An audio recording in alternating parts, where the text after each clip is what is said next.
videonya, jangan lupa subscribe ya. Assalamualaikum warahmatullahi wabarakatuh. Assalamualaikum warahmatullahi wabarakatuh. Selamat datang di vlog pertama kita di channel Rumah Adem.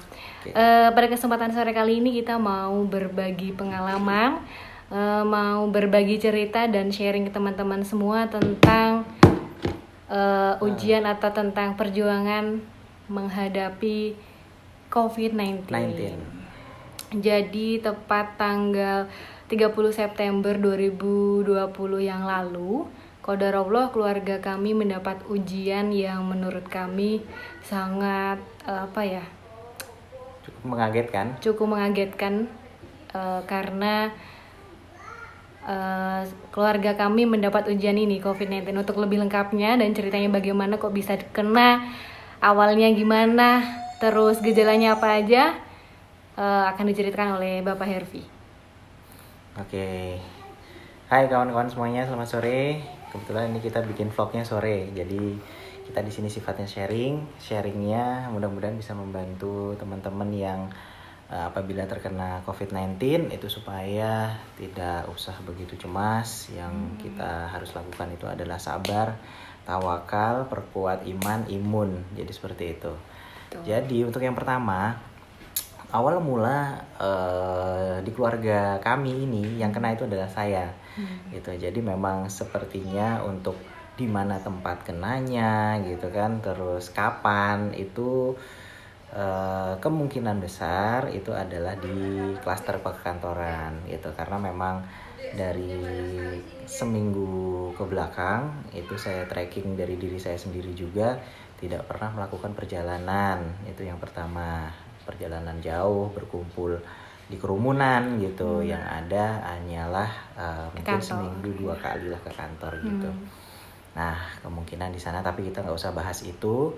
Yang sudah kena ya sudah, itu sudah takdir dari Allah, udah qadarullah ya. Jadi kita harus jalani itu dengan ikhlas. Jadi tanggal 30 September saya itu swab pertama kali dan hasilnya keluar pada tanggal 1 Oktober gitu. Jadi memang beberapa hari sebelum tanggal 30 itu saya sudah merasakan gejala-gejala. Udah muncul gejala-gejala. Pertama itu adalah demam.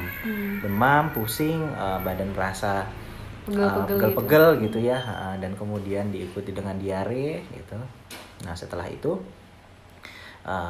semua gejala itu dan saya berinisiatif untuk saya harus swab nih kan gitu, karena memang sudah ada gejalanya ada gejalanya gitu, untuk mengantisipasi di awal gitu kan. Jadi semuanya kita harus swab gitu. Jadi yang pertama saya dulu dengan istri. Hasil keluarnya itu tanggal 1 Oktober yang menyatakan saya positif. Setelah itu langsung dirujuk ke rumah sakit karena ada gejala. Dirujuk ke rumah sakit Pelni Jakarta. Nah, saya di situ dirawat selama 10 hari. Jadi selama 10 hari itu apa saja nih treatment dari ceritain dong. Jadi sebelum dirawat di rumah sakit Pelni, Mas Hervi ini sempat diisolasi di hotel karena dirasa dari rumah sakit belum perlu untuk dirawat, gitu kan? Iya betul. Jadi memang dari rumah itu sempat ke hotel selama 1,5 hari lah gitu. Nah, tapi selama 1,5 hari itu kondisi badan itu demam di sekitaran 39. Nah ini ada cerita mendramatisir sih, sedih dan gimana ya, maksudnya apalagi Mas Hervi dirujuk ke rumah sakit itu dijemput dengan ambulans. Suatu hal yang maksudnya yang ternyata yang video sering aku lihat di sosial media yang orang-orang terpapar COVID dijemput ambulans itu tuh ternyata terjadi, dan itu kita sendiri yang ngerasain. Itu rasanya ya Masya Allah sekali, sedih luar biasa, nggak bisa terungkapkan dengan kata apa-apa. Cuman kita tetap optimis dan yakin kita bisa ngelewatin ini semua atas kuasa Allah. Betul, iya. Jadi tadi singkat cerita sudah di hari pertama ke hotel, di hotel selama 1,5 hari itu dalam kondisi badan demam di sekitaran suhu 39 ke atas. Nah setelah itu dari pihak rumah sakit menyatakan ini harus evakuasi ke rumah sakit gitu. Jadi di hotel berapa hari tuh ya? Di hotel 1,5 hari lah gitu. Setelah itu langsung minta dirujuk. 1 hari semalam lah ya. Iya, justru minta dirujuk ke rumah sakit. Nah setelah di rumah sakit, di situ selama 10 hari apa saja yang diberikan rumah sakit. Nah jadi kita diterapi obat di sana. Jadi ada obat yang diberikan dari rumah sakit itu khusus untuk, intinya sih obat antivirus ya, obat antivirus, karena kan yang kita ketahui sampai saat ini belum ada obatnya untuk COVID-19 untuk gitu kan. COVID-19. Tapi intinya di dunia medis itu sudah ada namanya obat antivirus gitu. Mungkin itu untuk virus apapun ya, bukan Ya. hanya untuk COVID-19 gitu. Betul. Nah, jadi itu diberikan selama 7 hari treatmentnya. Jadi hanya 7 hari, setelah dari 7 hari sudah stop. Nah, alhamdulillah di hari kelima itu dari demam, terus batuk, terus Jadi muncul diare. batuk juga ya? Iya, betul, di pertengahan tuh muncul batuk. Jadi diare itu hilang semuanya gitu. Alhamdulillah sudah sembuh di hari kelima, itu sudah merasa enakan lah badan gitu kan, sudah merasa enakan badan. Dan itu terus dimonitor sampai hari ke-7, dan sampai hari ke-7 pun alhamdulillah stabil gitu, tidak ada gejala. Jadi selama 7 hari mengkonsumsi obat antivirus tersebut, badan sudah jauh lebih enak ya, lebih stabil gitu. Jadi sudah tidak ada demam, batuk, diare itu pun sudah tidak ada semuanya. Dan itu sekaligus di hari ke-8 itu langsung saya swab lagi gitu kan, swab. Ternyata memang hasilnya masih positif gitu. Karena tapi dari dokter sih itu wajar, karena kan memang ini lagi masa untuk pemulihan ya. Tapi memang dari city value itu sudah menunjukkan ke angka 38, sekian. Jadi udah meningkat ya? Jadi sudah meningkat, karena batasnya itu kan 40 ya gitu. Jadi for your information juga teman-teman, COVID-19 ini kayak contohnya kayak ada, jadi ketika kita swab dan apabila dinyatakan positif itu tuh ada kayak tingkat nilainya gitu ya kayak betul. Kayak kita gula, cek gula darah, cek gula darah itu kan juga ada batas normalnya, ada batas atasnya, ada batas bawahnya. Betul. Nah, COVID-19 juga seperti itu teman-teman. Jadi dinyatakan negatif itu kalau sudah city value-nya 40 ke atas. Jadi kalau sudah 40 ke atas sudah tidak ada lagi tuh angka 40, sekian, enggak. Jadi langsung negatif. Otomatis kalau yang dinyatakan positif itu ya angkanya mungkin ya, kita bukan orang medis gitu, tapi kemarin saya yang swab pertama tuh angkanya 17 gitu, 17, sekian gitu kan. Jadi rendah banget, 17 ke 40 kan masih jauh gitu. Nah, terus buat teman-teman yang nanyain terus orang rumah gimana gitu, karena itu luar biasa sekali juga. Jadi kita sama-sama berjuang, Mas Hervi berjuang untuk sehatnya dia sendiri di rumah sakit, dan kita juga berjuang di rumah karena kebetulan kan kita otomatis panik ya waktu itu Mas Hervi dinyatakan positif. Akhirnya serumah, singkat cerita, serumah juga melakukan swab test dan hasilnya keluar, alhamdulillah saya negatif. Tapi ada Mbak, ada Zabran dan Ibu itu positif.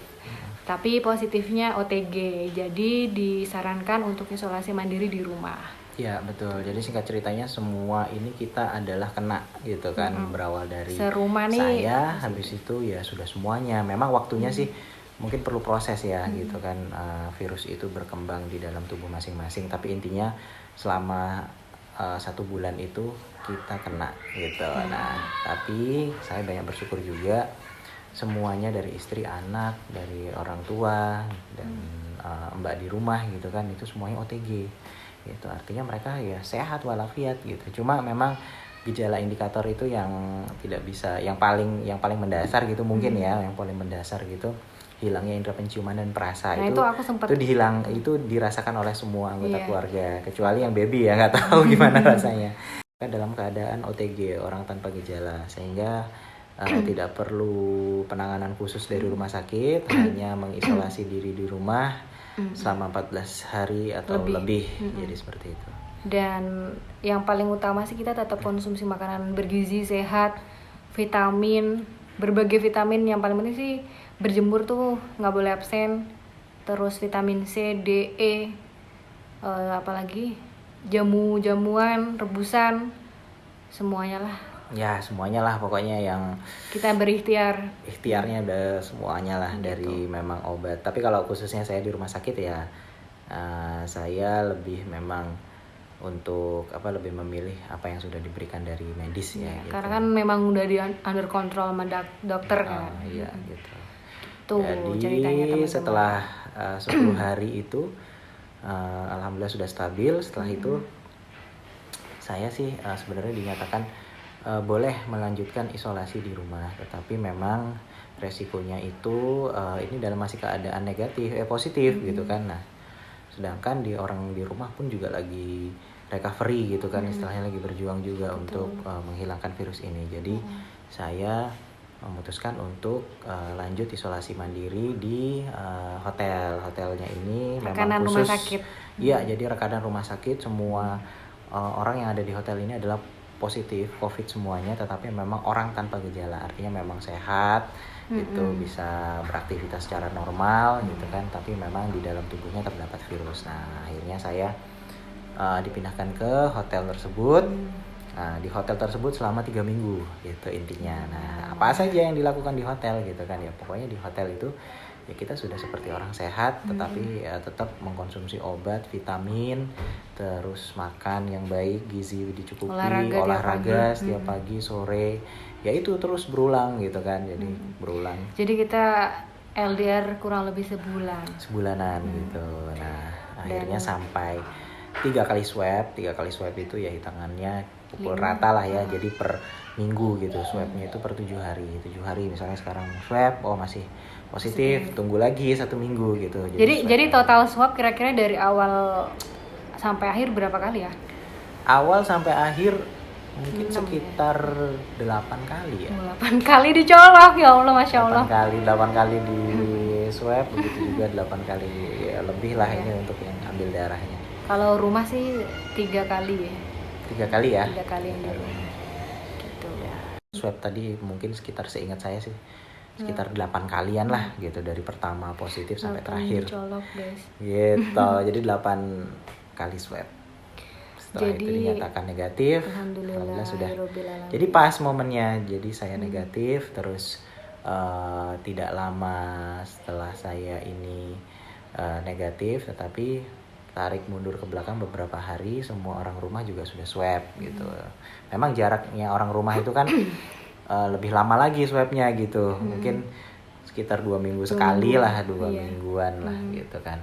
Dan alhamdulillah hasilnya sudah negatif seperti itu. Jadi kita kalau tadi sebenarnya yang kalau di rumah ada gejala nggak ada gitu, ada gejala kita, cuman alhamdulillah gejalanya ya nggak itu ya kayak indera penciuman hilang, itu saya aku ngalamin itu. Dan Zabran juga anak kami itu sempat demam di 38,8an itu kurang lebih 2 harian. Nah itu saya sempat aku galau banget, maksudnya ini harus dibawa kemana kalau anak kecil, karena kan mereka belum bisa komen ya apa yang sakit, gimana nafasnya atau apa. Jadi memang indikasi pertamanya demam, tapi setelah tanya sana sini memutuskan untuk di rumah aja. Kita hanya kasih obat penurun panas ya waktu itu, obat penurun panas. Alhamdulillah 2 hari setelah itu nggak demam lagi gitu. Iya, betul. Jadi teman-teman yang masih berjuang melawan COVID-19 ini tetap semangat, yakin, optimis, karena Allah tuh selalu bersama orang-orang yang optimis, bisa ngelewatin ini semuanya. Ya betul, memang yang paling utama itu adalah harapan ya, harapan. Jadi harapan untuk sembuh itu ada, gitu kan. Nah kalau kita sudah punya harapan itu, insya Allah nanti Allah permudah semuanya, gitu. Jadi bisa diambil hikmahnya. Memang apabila kita terkena penyakit COVID ini kan kita harus sendirian ya, gitu kan. Ya kita apa-apa harus sendiri, gitu. Jadi, dan satu lagi teman-teman, kalau untuk yang masih berjuang melawan COVID ataupun yang sehat walafiat, intinya jauh-jauh dari, nggak usah nonton yang berita yang macam-macam deh, karena itu cuman bisa bikin kita turun imun, bikin kita panik dan takut kan. Jadi percaya sama diri kita sendiri, bahwa kita insya Allah sembuh gitu kan ya. Iya, betul. Jadi intinya sih itu. Ya, jadi itu tadi sedikit sharing apa yang saya rasakan selama COVID. Terus apa-apa saja yang harus kita lakukan, yang harus kita punyai, sikap kita bagaimana untuk menghadapi ini, gitu kan. Tadi sudah kita jelaskan sedikit. Intinya kita harus optimis, kita harus punya harapan gitu tadi. Buat teman-teman yang saat ini sedang berjuang untuk melawan COVID gitu, tetap semangat, tetap yakin gitu. Insya Allah nanti bakal sembuh gitu. Amin. Amin amin ya robbal alamin. Amin. Ya. Mungkin cukup sampai sini dulu ya teman-teman.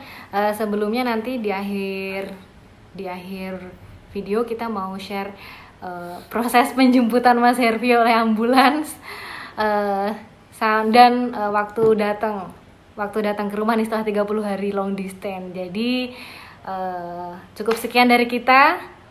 Ya. Mohon maaf apabila ada salah kata. Billahi taufiq wal hidayah. Wassalamualaikum warahmatullahi wabarakatuh. Hati-hati ayah, hati-hati ayah. Bapak ayah. Ayah cepat sehat. Ayah cepat sehat ayah. Udah ayah. Ya. Ayah cepat sembuh ya. Iya, aduh sayang ayah.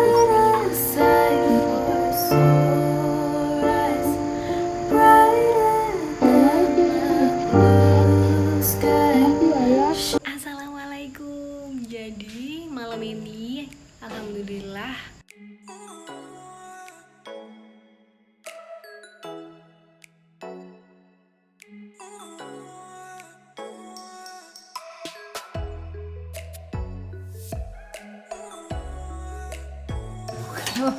kunci mbak, kunci.